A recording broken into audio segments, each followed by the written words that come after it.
Christmas ആയിട്ട് എന്താ പരിപാടി? പുതിയ പടം വല്ലതും കാണാൻ പോയാലോ? നമ്മളെപ്പോഴും പടത്തിനല്ലേ പോകാറ്, പിന്നെന്ത് ചെയ്യാനാ? ഈ പ്രാവശ്യം എന്തെങ്കിലും വെറൈറ്റി പിടിക്കാം. കരോളിന് ഇറങ്ങിയാലോ? വെറൈറ്റി? എന്താ, നമ്മളിതുവരെ കരോളിന് ഇറങ്ങിയിട്ടുണ്ടോ? അത് പിന്നെ കരോളൊക്കെ എന്തിനാ? ഇതാ കുഴപ്പം. എടാ, നമ്മൾ കരോളിന് ഇറങ്ങുന്ന സാധാരണ എല്ലാവരും ഇറങ്ങുന്ന പോലെ അല്ല.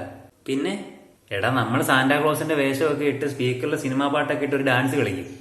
അത് നമ്മൾ പോകുന്ന വീട്ടിലെ വീട്ടുകാർക്ക് ഇത്രയും കൂടെ ഇഷ്ടപ്പെടും. അവര് പൈസ തരും.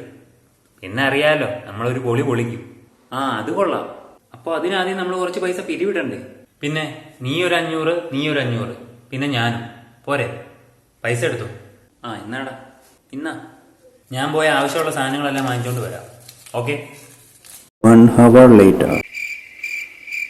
അവനെ കാണുന്നില്ലല്ലോ, ഒന്ന് വിളിച്ചു നോക്കാം. ഹലോ. ഹലോടാ, നീ എവിടെയാ? എടാ, ഞാനിവിടെ ഈ ക്രിസ്മസ് ഐറ്റംസ് ഒക്കെ വാങ്ങാൻ കിട്ടുന്ന കടയില്ലേ? ഉണ്ട്. അതിന് നേരെ ഓപ്പോസിറ്റിലെ ഹോട്ടലിൽ ഫുഡ് കഴിച്ചോണ്ടിരിക്കുക.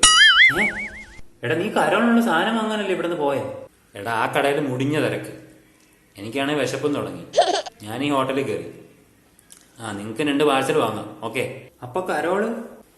കരോൾ എന്ത് കരോള്? എല്ലാ ക്രിസ്മസിനും ഇറങ്ങും കുറച്ചു പേര്, കമ്പും കോലുമായിട്ട്. അത് ശരി.